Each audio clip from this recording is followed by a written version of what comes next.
కోట్ల రూపాయలు ఇస్తే మహబూబ్ నగర్ ప్రాజెక్టులు పూర్తవుతాయని, ప్రభుత్వం ఏదో 1000 కోట్లు ఇవ్వడం లేదనేటువంటి ఒక ధోరణి ఇటు సభ్యుల్లో నాకు కనబడతా ఉంది అధ్యక్ష. అంటే వాస్తవానికి అధ్యక్ష, ఇది డబ్బుల సమస్య కానే కాదు.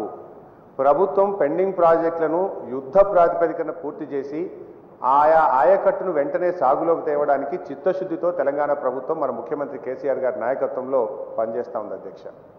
అయితే దీంట్లో చాలా జటిలమైనటువంటి సమస్యలు కొన్ని మిగిలిపోయినాయి అధ్యక్ష.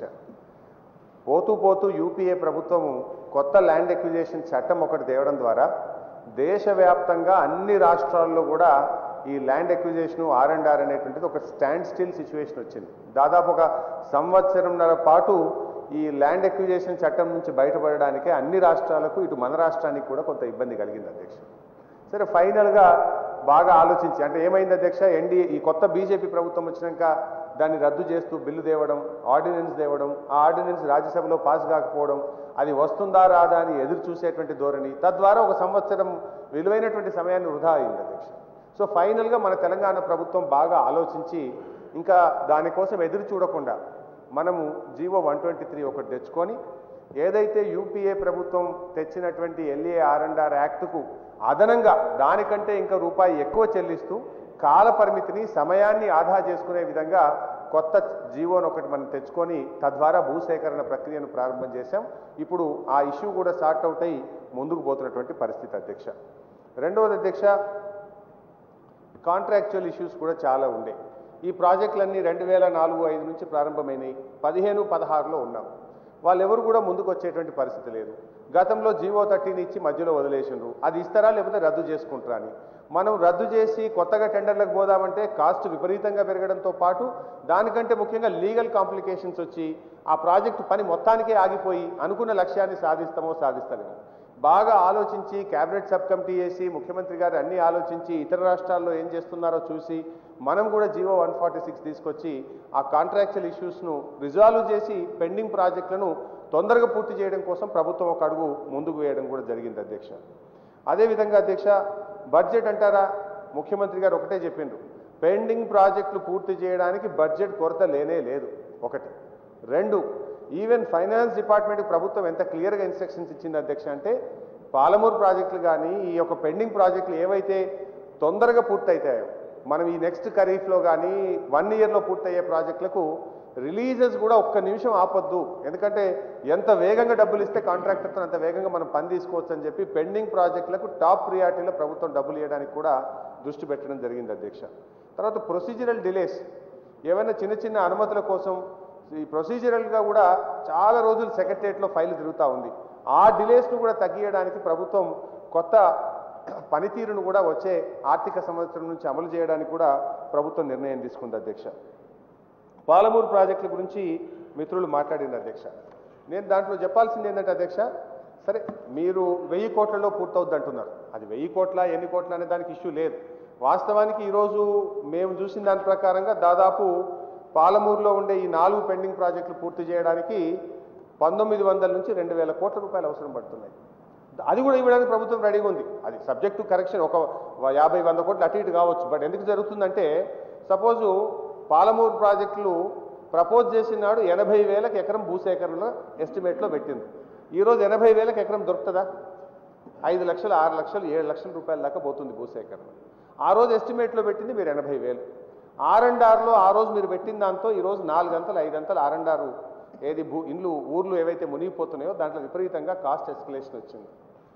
టెండర్ అగ్రిమెంట్లోనే క్లియర్గా ప్రైస్ ఎస్కలేషన్ పెట్టినారు. సిమెంటు, స్టీలు, పెట్రోల్, డీజిల్ ధరలు పెరిగితే దాని ఎన్హాన్స్మెంట్ కూడా పెట్టినారు. సో ఇవన్నీ చూసుకున్నప్పుడు దాదాపు 1900 నుంచి 2000 కోట్ల రూపాయల దాకా ఇవ్వాల్సినటువంటి అవసరం ఉంది. సరే, డబ్బు ఇష్యూ లేదు అధ్యక్ష. ప్రభుత్వం మీరు 1000 కోట్లు అన్నారు, 2000 కోట్లు ఇవ్వడానికి రెడీగా ఉంది. There is no going back. All the pending projects స్టేట్లో ఉన్నటువంటి వాటిని పూర్తి చేయడానికి ప్రభుత్వం చిత్తశుద్ధితో, కృత నిశ్చయంతో అవసరమైన పూర్తి స్థాయి బడ్జెట్ను కేటాయించి ముందుకు పోతా ఉంది. ఈరోజు కల్వకుర్తిలో మీరు పోయి చూడండి అధ్యక్ష, లిఫ్ట్ 2, లిఫ్ట్ 3లో యుద్ధ ప్రాతిపదికన పనులు జరుగుతూ ఉన్నాయి. ఈ వచ్చే ఖరీఫ్లో నీళ్ళు ఇవ్వాలని చెప్పి మన ప్రభుత్వ సలహాదారులు విద్యాసాగర్ రావు గారిని, లిఫ్ట్ ఇరిగేషన్ సలహాదారు పెంటారెడ్డి గారిని, మా ప్రిన్సిపల్ సెక్రటరీ జోషి గారిని వారం వారం మహబూబ్ నగర్ పెండింగ్ ప్రాజెక్టులకు పంపించి సైట్ విజిట్ చేసి కలెక్టరేట్లో రివ్యూ చేస్తూ వీక్లీ బేసిస్లో మానిటర్ చేస్తూ ఉన్నాం అధ్యక్ష ఆ ప్రాజెక్టులు పూర్తి చేయడానికి. అండ్ వచ్చే సంవత్సరం బడ్జెట్లో కూడా ముఖ్యమంత్రి గారు చాలా పెద్ద ఎత్తున బడ్జెట్ను పెంచుతామని చెప్పడం జరిగింది అధ్యక్ష. పెంచడమే కాదు, ఏ పెండింగ్ ప్రాజెక్టులకు ప్రియారిటీ ఇస్తూ వాటిని పూర్తి చేయడానికి అవసరమైన పూర్తి స్థాయి బడ్జెట్ను కూడా ఈ వచ్చే బడ్జెట్లో పెట్టడానికి ప్రభుత్వం నిర్ణయించింది అధ్యక్ష.